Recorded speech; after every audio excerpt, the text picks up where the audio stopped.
Good morning, students. Welcome back to online classes. So, today we will study chapter 3 of moral science, that is the presence of God.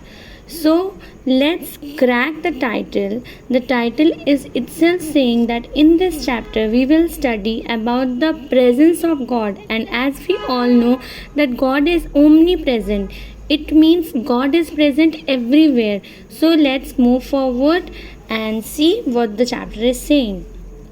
So, children, we cannot see God, but God always sees us. As we all know that God is omnipresent and God is invisible. God is present there, but we can't see Him, but He always sees us. At every place, God is seeing us.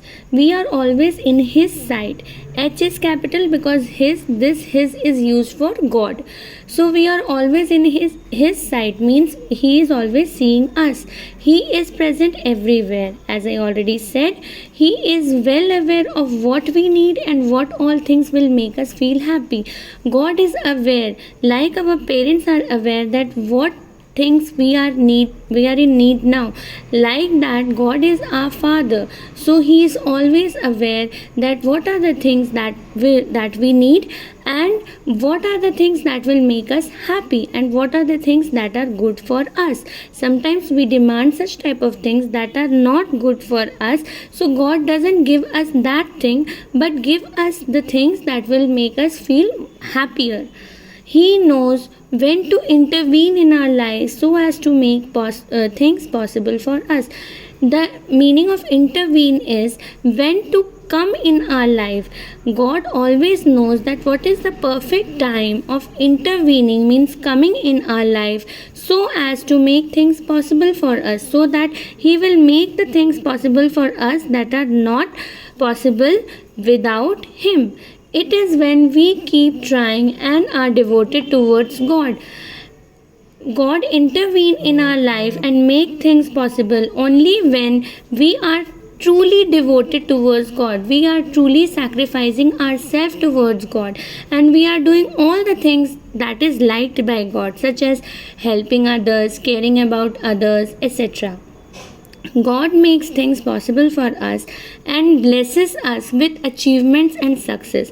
Now, when we make the God happy by doing the things that God likes, that telling truth, helping our parents, etc., then God gifts us, then God blesses us with so many achievements and success, like you will be first in your class. Now, sometimes we experience tough times. Everybody experiences tough times. Tough times refers to the hard times when we are unhappy, when we are seeing problems in our life. It is during these times that we look towards God and want Him to manage things for us. And at that time, we always remember and think about God, that He will come and help us out and manage the things and take us out of these problems. Okay? So, if we are rock solid in our faith, God intervenes in our lives and help us. Now, what is the meaning of rock solid? Means if we will stick to our faith towards God, if we are stubborn, if we are rigid to our faith that God is there and God will help me, then God will surely intervene. He will come into your life and help you regarding your problem. He makes all those things become possible which actually seem impossible. Now God has all the powers, and now He is able to make the impossible things possible.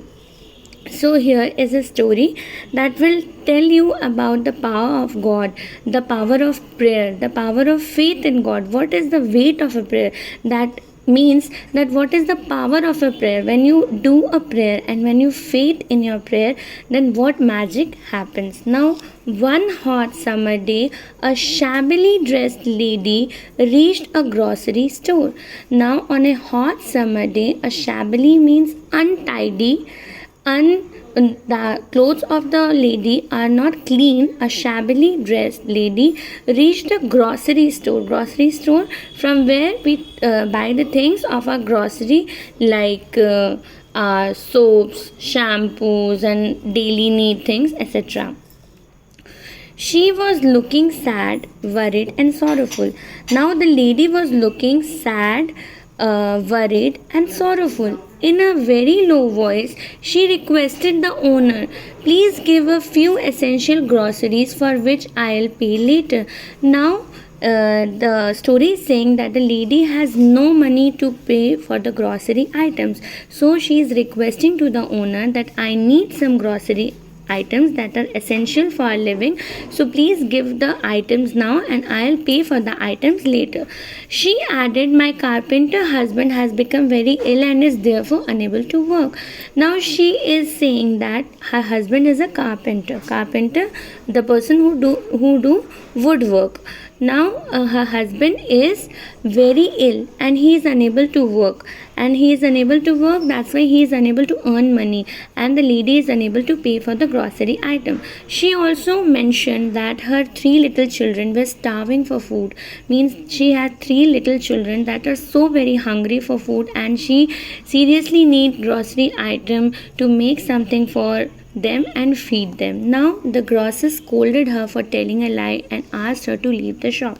Now the grocer is not believing the story of the lady, that she is seriously so very poor and unable to pay for the grocery item. So the grocer scolded her for telling a lie, that she is lying, and asked her to leave the shop. The lady tried again, sir, please consider my request. Now the lady is again requesting, doctors say that my husband will become fine in a week. Now doctor is saying that her husband will become fine in a week, and then he'll work and he'll earn money, and she will be unable to pay for the grocery item. I will surely pay for the things within 10 days. Now she is requesting that she will pay for the grocery item within 10 days. Instead of helping her, the grocer started making fun of her. Now, instead of helping the lady that is unable to pay, the grocer started making fun of her. He asked, do you have a grocery list? Now she is so very poor, she just need the few essential grocery items. So from where she would get the grocery list? So the grocer is asking, where is your grocery list, the items you want? Then she replied, no, said the lady, but I will write it right now. Now she said, give me a pen and a paper and I'll write the items that I need right now. She added, she quickly wrote something on a piece of a paper. When she gave it to the grocer, he folded the paper and said, I will put the list on the scales, and wherever your grocery list weighs, I will give you that much. Now he is making fun of her. He put the paper on the weighing scale. Okay, you all know about the weighing scale, the taraju, and he said that according to the weight of the paper, I will give you the grocery item. Now what will be the weight of a small piece of paper? He is saying that from the weight of the small piece of paper, I will give you the grocery items accordingly. Okay, so it is like making fun of her. I will give you that much weight of grocery. The lady felt humiliated but stood there. Now he is saying that I will put the paper, and according to the weight of the paper, I will give you the grocery item. Now this is humiliating. This is insulting for that lady, because the paper will weight not much than just a milligram, but still she stood there because she was in need. So this is it for today, and I'll continue the story in your next class. And till here, if you have any doubt, then contact me personally. Thank you, kids.